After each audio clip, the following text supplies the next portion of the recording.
Hi wine family. Hey guys. So for today's video, me and Mel wanted to talk about grief and loss, given that within the past couple of months there has been a period of transition, a period of change. So before we get into that, we want to showcase what wine we have for today. So today we are drinking the Federalist. It's a red blend. 2016. So before we get into more details on this video, we wanted to start off with the definition of what grief is. So grief is a natural response to loss. So basically it's the emotional suffering that you feel when something that you love is taken away. So this could be in physical form, it could be in emotional form, honestly it could be financial loss. How you grieve is how you grieve, and that's what we want you guys to understand throughout this whole video. So now that we understand the definition of what grief is, we wanted to give you guys some symptoms, because we know that even though we know the definition, you might not fully know that you may be experiencing grief with that. So some emotional symptoms of grief are sadness, fear, anger, guilt, and shock and disbelief. So as Mel had mentioned earlier, grief is an process that has many forms. So just as it is emotional, it also can be physical too. And some physical symptoms of grief would include fatigue, nausea, lowered immunity, weight loss or weight gain, aches and pains, and insomnia. So when you think about grief, a lot of times people think about death.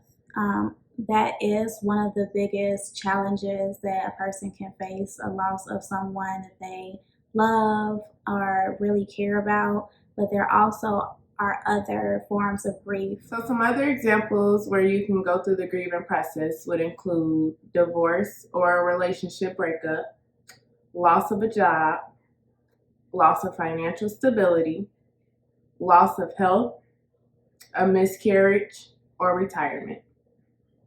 And some others are death of a pet, loss of a cherished dream, a loved one's serious illness, loss of a friendship, loss of safety after a trauma, and selling the family home. So whatever your loss is, the message that we want to communicate to you is don't be ashamed or embarrassed of your feelings toward that loss, because it's personal. It's something that you value, something that was close to you, and don't let someone tell you that you need to get over it. Where I'll use a personal example, but I think it is important that you understand, like, it's what you're going through. That is your experience, and you're entitled to feel however you're feeling, because that's what's going on in your life. Like, nobody else is gonna understand, so you're entitled. And no one example of a loss is bigger than the next. Like, one doesn't trump the other. Yeah, there's no comparison. Right. Like, a loss is a loss. Exactly. So we really want to stress that, whatever the cause of your grief is, there are ways that you can deal with it. There are ways to cope. There are ways to manage through this. So we're going to kind of, go through the grieving process, and we'll explain that to you. In a healthy way. Healthy way. Yes. So the grieving process, pretty much like we were saying, is an individual experience. There's no right or no wrong way to go through the grieving process. So how you grieve is dependent on many factors. It's dependent on, your support system. It's dependent on your faith. It's dependent on your personality and what type of coping styles, you utilize in order to help you get through certain transitions and periods within your life. Inevitably, grieving takes time. Healing is a process, and there is no normal timetable to get over a certain situation. Don't expect yourself to get over a situation a week after it's happened, because something could trigger you a year later, and you have to deal with that. Just be okay with going through the process. Right. So, like I was saying, there is no normal timetable for a grieving period. Everyone is different in the times in which they grieve, but it is important to know that if you are going through the grieving process, there are common ways to deal with the grieving process. There are 6 common ways to deal with it. One is acknowledging the pain. And I think that's probably the most important one. Mm-hmm. It's okay to acknowledge what you're going through. So don't be ashamed of it, like she said before. The next one is accepting that grief can trigger unwanted and different types of emotions. And I'm just doing this because we'll get into story time. I'm going to share a story with you guys. I feel like this story is like the perfect time to share, especially talking about grief and loss and how it could be unique to somebody and how it's not necessarily always like the death of a loved one or a loss of relationship with like a significant other. So as you guys can see, I'm outside. We thought that, you know, when we do our story time segments, it should be a little bit more intimate, in a place where we're comfortable at. And I love being outside. I don't like all the bugs and stuff, but it makes me comfortable. And so I want to share with you guys my current situation that I'm dealing with. I would word it as a loss of relationship with one of my family members. It's very recent, very ongoing, and I want to put it out there that I'm not saying that, you know, this relationship can never be repaired, but right now, the way I'm feeling, it's going to take a lot. It's going to take a lot to repair this relationship. I'm going to try not to go into like too many details because I'm sure y'all don't want to know every single detail, and quite frankly, I ain't going to be that vulnerable just yet. But just know I was very close with somebody in my family, and I would even say like I was closer to them than I was some of my immediate family. And the way I'm feeling right now, I feel hurt. I feel angry. I feel disappointed, sad, because I don't think it should have got to this level that it's gotten to. So like I said, I'm not going to go into too much, but basically I've supported someone in my family, was there for them through a lot. And, you know, I looked at them kind of as like a little me.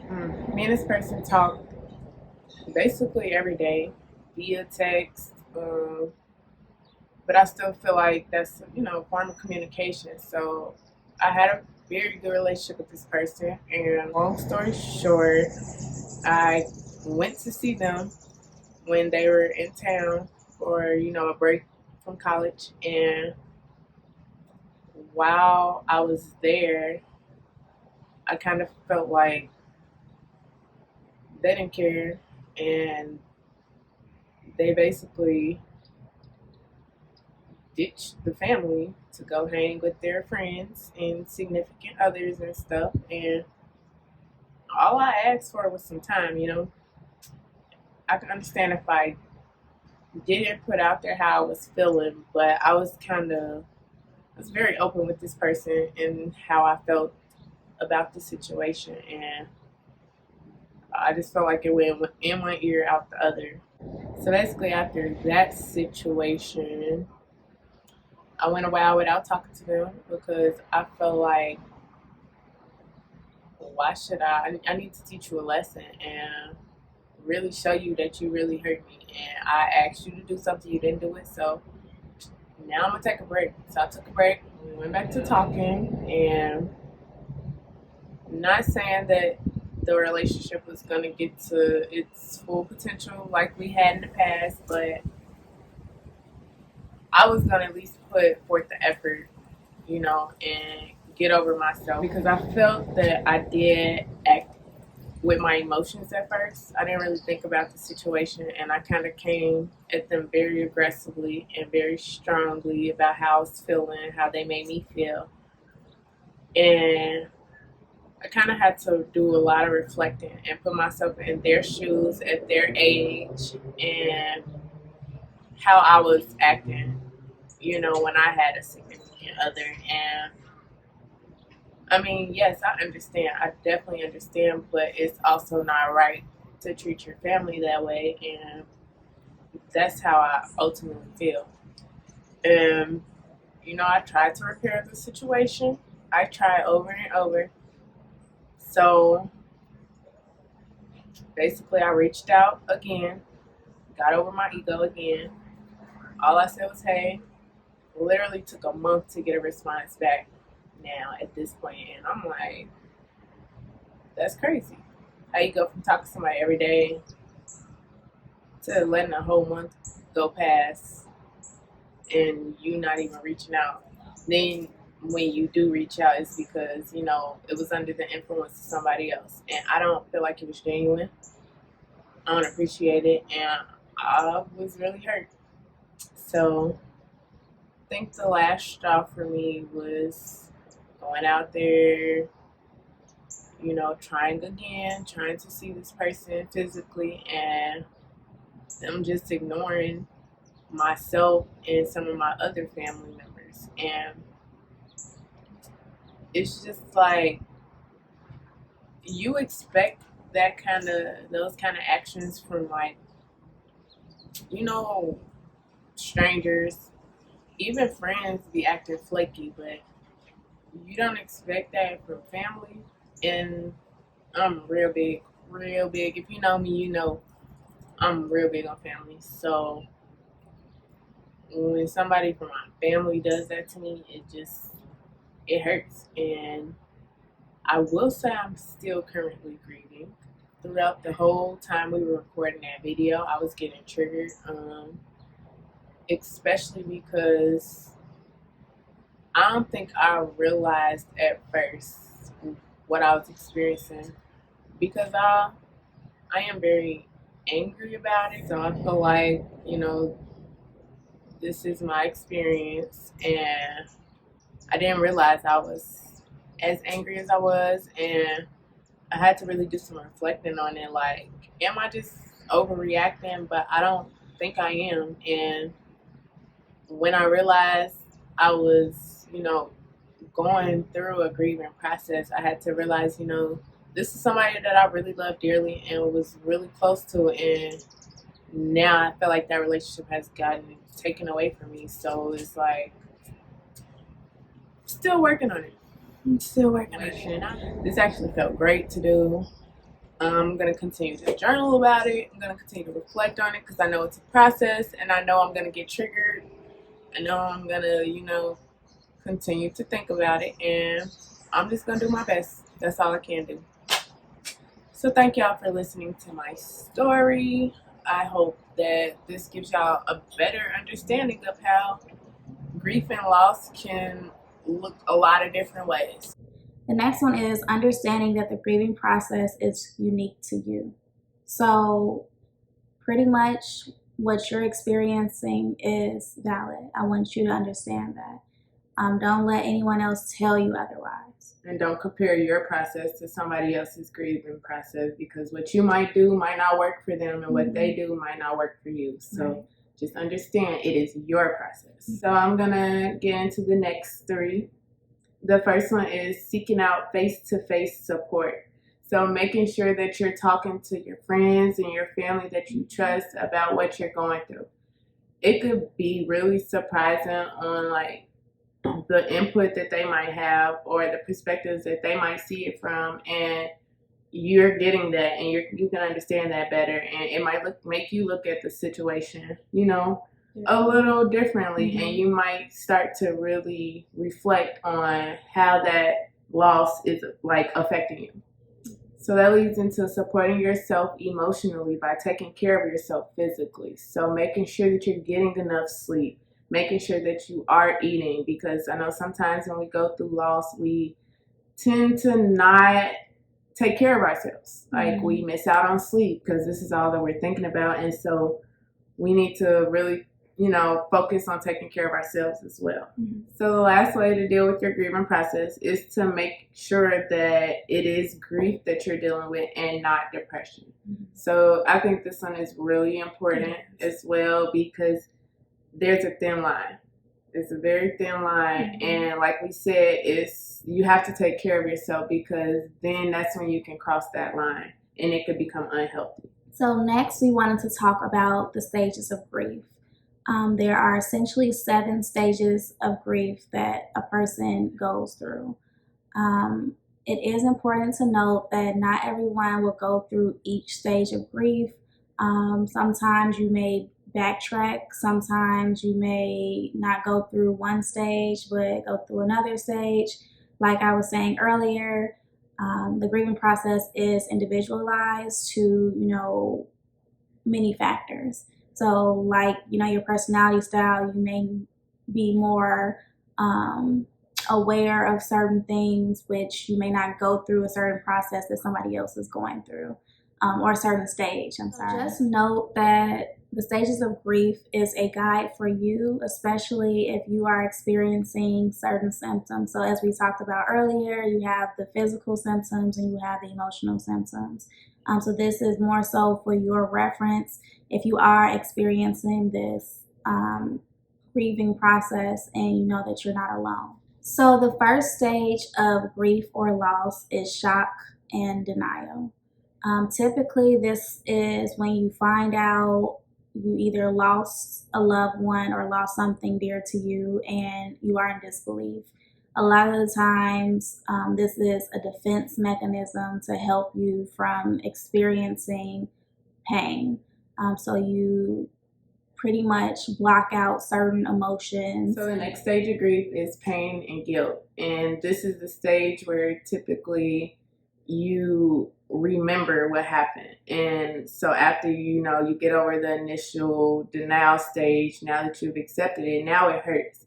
So now you're thinking about what you could have done, what you could have said to that person. So during this stage, it's important that you accept the pain, that you do not hide from it, that you don't use drugs and alcohol to escape from it, because I know that's what people typically go to when they're going through, the grieving process. And numb their pain. Yeah, you can't numb it. You have to just face it, accept it, and you can't really focus on what you could have done. You should just, just think about the good memories and what, you did do. And just going off of that as well, the reason why we say not to utilize alcohol and drugs is because within our last video, or not last video, but when we were talking about depression, typically when you are feeling a certain emotion, it's heightened, especially ingesting or taking certain substances. And if you do so when you're feeling very guilty or sad, sometimes that leads to unfavorable outcomes. The next stage is anger and bargaining. Within this stage, I know, especially if someone was very close to you that you lost, and I don't want to just speak in terms of death, all terms. You have anger and frustration towards the situation that occurred. And that may contribute to you lashing out on other people and other relationships that you hold valuable. It's important not to do that. Like Mel was saying earlier, don't hide your emotions, don't escape them, but don't, put that off on other people either. Learn how to deal with that within a healthy way, which we'll talk about a little bit later in this video.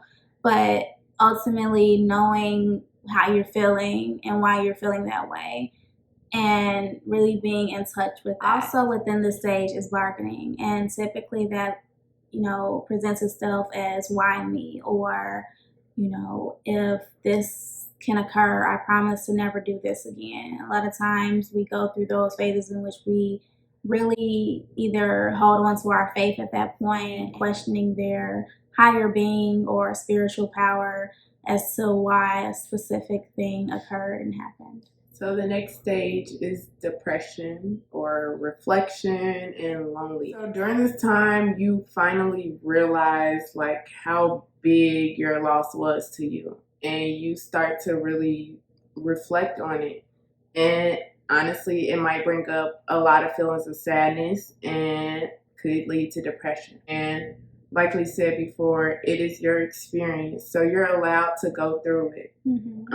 And we want you to know that it is okay to feel sad about your loss, because it was your loss. It really meant something to you, and you can reflect on it, and you can really think about how it's making you feel. And you don't owe anybody an explanation. Some people might try to talk you out of your depression and try to talk you out of how you're feeling, but you're allowed. You're allowed to feel that way. You're allowed to, really think about how you are going to be after that loss and how it's going to affect you. I think it's important to note that not everyone goes through all these stages. So if you're not feeling depressed or lonely or reflecting, that's okay as well, because everyone grieves differently. The next stage is the upward turn. So within this stage, you start to feel as though those depressive symptoms are decreasing a little bit more. You're able to become more clear on how to live your life with that loss. So sometimes after certain situations, you may find new strengths you never knew you had. So the next stage is reconstruction and working through. During this stage, you might start to think about your loved one again, but now you're more equipped to, figure things out, and you come up with solutions on how to deal with life after your loved one. So you might start thinking about your finances more and how you're going to deal with that if it was somebody, that you shared financial responsibility with. Last stage of grief and loss is acceptance and hope. So within this stage, you accept and learn to deal with the situation at hand. Acceptance doesn't necessarily mean instant happiness, but it means that you've overcame pain that you felt when you first endured a tragedy. So it's important to note that, although you may not necessarily feel this pain, you still may experience some sadness, because you may have certain memories that pop up, certain anniversaries that come around, certain triggers that remind you of that person or that thing that you lost. Lastly, it's important to note that you may not be the same person you were before the tragedy happened.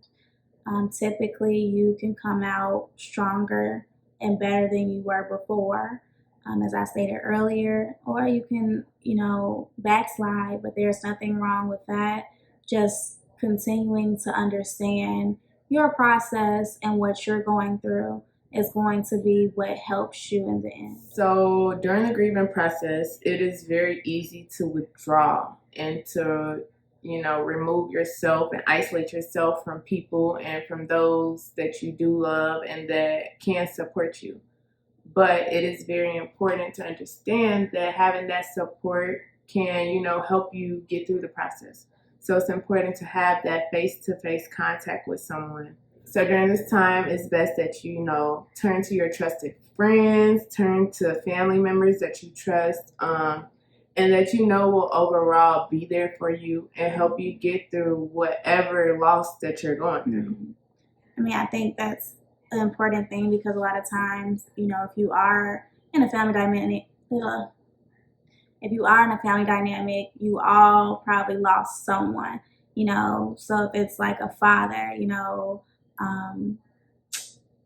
the mother, the children, the grandchildren, depending on how many people that person touched, they all may be going through something. Each person may be going through something differently, but it's important that sometimes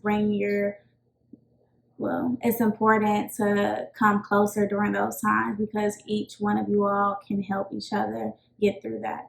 Yeah, and each person can bring something different and a different, like we said earlier, different perspectives. It could just make you think about things differently and can ultimately help you. It's also important to accept that many people feel awkward coming to those who lost something or someone, given they don't necessarily know what to say, how to say it, or what to do. It is very weird sometimes to approach someone when they are going through the grieving process. So those that are or have experienced loss, be mindful of that as well. So something that Jazz mentioned earlier, during this time, it's important that you draw comfort from your faith. So if you do believe in a higher power, it's best at this time, you connect with them and maybe you can begin to understand more of why you're going through what you're going through. So another way to overcome grief is to join a support group. I know a lot of times people may not necessarily feel comfortable sharing with people that's close to them. So this is an option for those that want to talk about what they're going through, especially if they think that no one understands, or like I mentioned earlier, a lot of people don't know what to say or how to say it. So being able to be around other people that have the same process or going through the same process is very helpful because you feel as though you are not alone. You feel that you're being heard and you feel that you have some support to get through what you're going through. So one last way to seek support for grief or loss is to talk to a therapist or a grief counselor. And obviously you guys know that we're licensed therapists, so we're going to always push therapy. We think that it's beneficial. Grief counselors and therapists can give you the tools that you need to overcome grief. They can help you do some reflecting and, talk things through with you in a comfortable setting, because during grief and loss it's an emotional roller coaster. So it's important that, you have somebody that's on your side to help you through the ups and downs and to guide you in the right way. Exactly. Having a trained professional help you do the process work is very helpful because not only do you have someone that can be your cheerleader, but you have someone that can understand it and validate how you're feeling as well.